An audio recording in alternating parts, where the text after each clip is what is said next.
ओम नमः शिवाय। हर हर महादेव। भक्तों, वेद पुराणों में वर्णित है कि शिव ही सत्य हैं, शिव ही सुंदर है।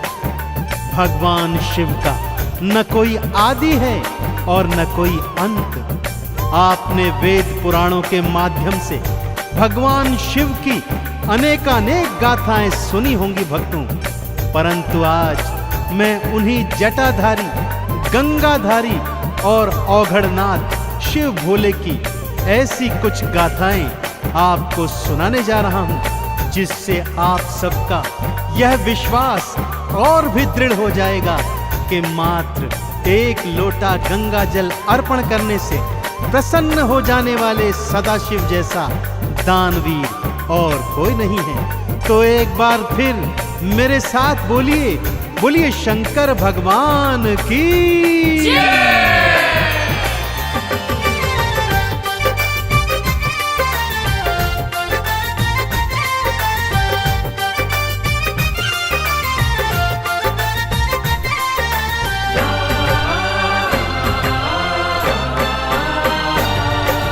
आओ तुम्हें मैं कथा सुनाऊं, आओ तुम्हें मैं कथा सुनाऊं शिव शंकर भगवान की। असुरों को भी जो वर देते ऐसे दया निधान की, ऐसे दया निधान की। आओ तुम्हें मैं कथा सुनाऊं शिव शंकर भगवान की। असुरों को भी जो वर देते ऐसे दया निधान की, ऐसे दया निधान की। आओ तुम्हें मैं कथा सुनाऊं।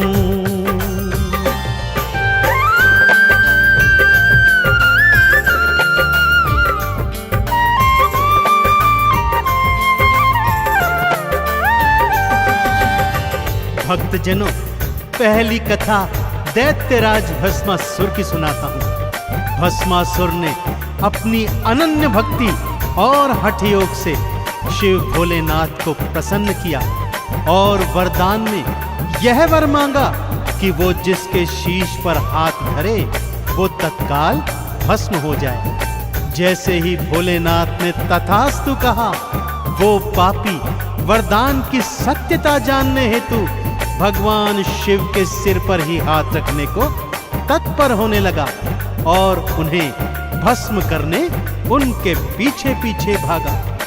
तीनों लोकों के आराध्य भगवान भोलेनाथ आज स्वयं अपने प्राणों की रक्षा हेतु आगे आगे भाग रहे हैं और पीछे पीछे दैत्य भाग रहा है। आगे क्या हुआ, आइए सुनते हैं।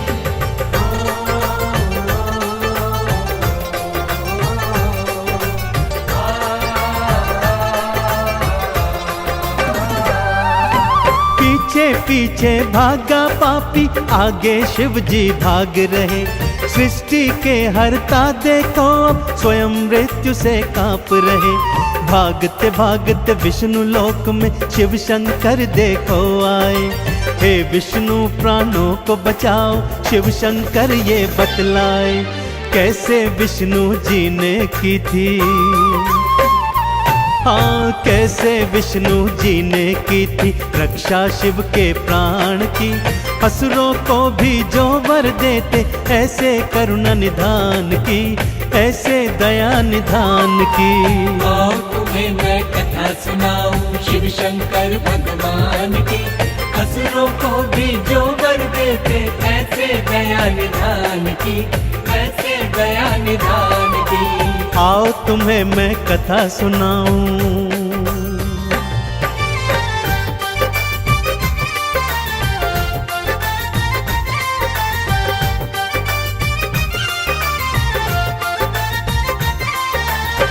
शिव शंकर के आवाहन पर श्री हरि ने योग निद्रा को त्यागा और तत्काल प्रभाव से मोहिनी का रूप धारण किया और असुर के सन्मुख पहुंच गए। काम आंध होकर ज्यों ही असुर मोहिनी की ओर लपका तो मोहिनी बने विष्णु जी ने कहा कि पहले तुम्हें मेरे साथ साथ नृत्य करना होगा। जैसे जैसे मैं नाचती जाऊं तुम भी वैसे वैसे मेरे साथ नाचते जाना। और मोहवश मोहिनी की ताल पर असुर ता थैया कर नाचने लगा। जैसे जैसे मोहिनी नाचती, भस्मासुर अनुसरण करता जाता। और जैसे ही मोहिनी ने नाचते नाचते अपने स्वयं के सिर पर हाथ धरा, राक्षस ने भी ऐसा ही कर दिया और भगवान शिव के वरदान स्वरूप वो तत्काल भस्म हो गया। इस तरह मोहिनी रूप में श्री हरि विष्णु ने शिव शंकर के प्राणों की रक्षा करी।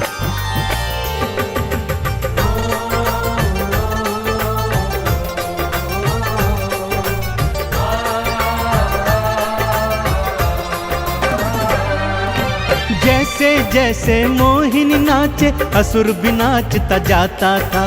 भस्मासुर तो मोहिनी की ताल से ताल मिलाता था। मोहिनी ने नाचते नाचते अपने सिर पर हाथ रखा। राक्षस ने भी मोहिनी का भक्तों फिर अनुसरण किया। भस्म हो गया राक्षस पल में। हाँ, भस्म हो गया राक्षस पल में। बलि चढ़ाई प्राण की, असुरों को भी जो वर देते, ऐसे दया निधान की, ऐसे दया निधान की। आओ तुम्हें मैं कथा सुनाऊं शिव शंकर भगवान की। असुरों को भी जो वर देते, ऐसे दया निधान की, ऐसे दया निधान की। आओ तुम्हें मैं कथा सुनाऊं।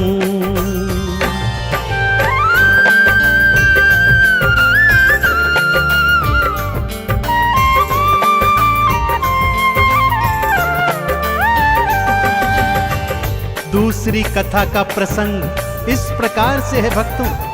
एक बार मां पार्वती भोलेनाथ से शिकायत करते हुए कहती हैं कि लक्ष्मी और ब्रह्माणी तो स्वर्ण के बने महलों में रहती हैं और मैं इस कैलाश पर्वत पर, मुझे भी एक अच्छा सा सोने का बना हुआ महल चाहिए। भोलेनाथ ने बहुत समझाया, परंतु मां गौरा नहीं मानी भक्तों। गौरा की हट के आगे विवश भोलेनाथ ने विश्वकर्मा को आदेश दिया कि वो ऐसी एक स्वर्ण की नगरी बनाए जिसका तोड़ तीनों लोकों में ना हो।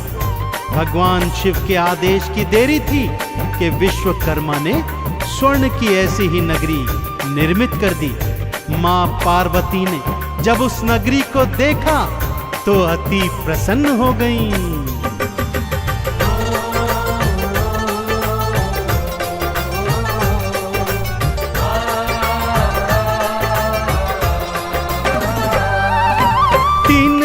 में सबसे सुंदर ऐसी नगरी बनवाई। नगरी देखी गौरा ने तो मन ही मन वो हर्षाई। गृह प्रवेश की खातिर कोई पंडित भोले बुलवाओ। यज्ञ हवन और पूजा अर्चन हे शिव शंकर करवाओ। सबने अनुशंसा की भक्तों, हाँ सबने अनुशंसा की भक्तों। फिर रावण के नाम की, असुरों को भी जो वर देते, ऐसे दया निधान की, ऐसे दया निधान की।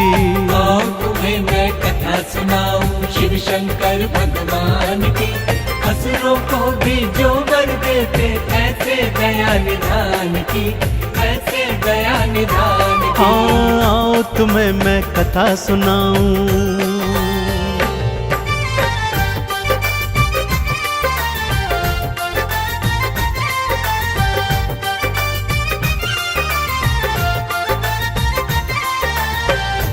सभी ऋषि मुनियों और देवी देवताओं ने शिव शंकर को यही बताया कि भगवान रावण जैसा प्रकांड पंडित तीनों लोकों में नहीं है, अतः उसी को गृह प्रवेश के पूजन पर आमंत्रित करना चाहिए। ऐसा ही हुआ भक्तों। रावण को पूजन हेतु बुलवाया गया और रावण ने भी पूरे विधि विधान से गृह प्रवेश का पूजन अर्चन संपन्न करवाया। परंतु इतनी सुंदर स्वर्ण से बनी नगरी को देखकर उसके हृदय में लालच आ गया और उसने भोलेनाथ से यही स्वर्ण नगरी दक्षिणा स्वरूप मांग ली।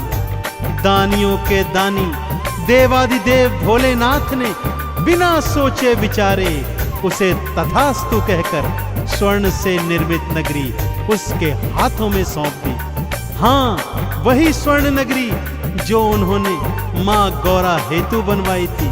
एक ही पल में रावण को दक्षिणा स्वरूप वो नगरी दान में दे दी।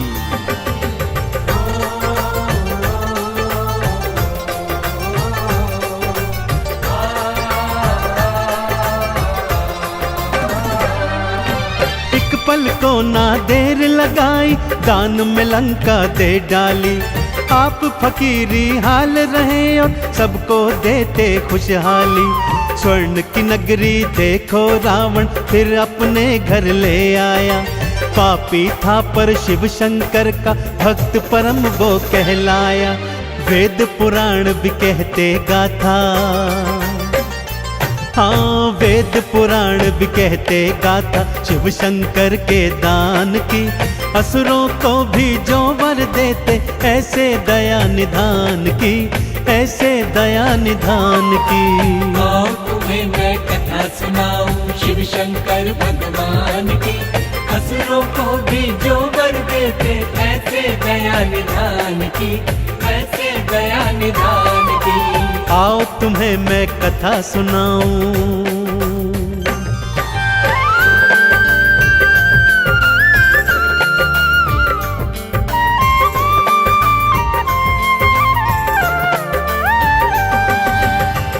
भक्तजनों, भोलेनाथ की लीलाओं और कथाओं से तो वेद पुराण पटे पड़े हैं। जैसे सागर मंथन के समय विषपान करना हो और ब्रह्मा जी को वेदों का ज्ञान तथा विष्णु जी को महालक्ष्मी प्रदान करना हो।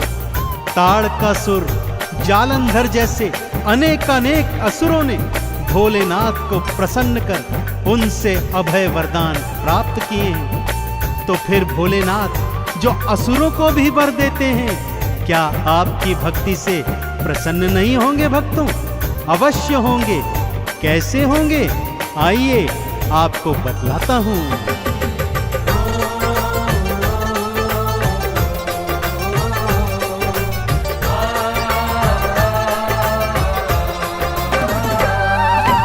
एक लोटा गंगा जल संग में दूध दही घी ले आना। चंदन तिलक लगा पिंडी पर बेल पत्र अर्पित करना। बस इतनी सी भक्ति पर शिव भोले खुश हैं हो जाते।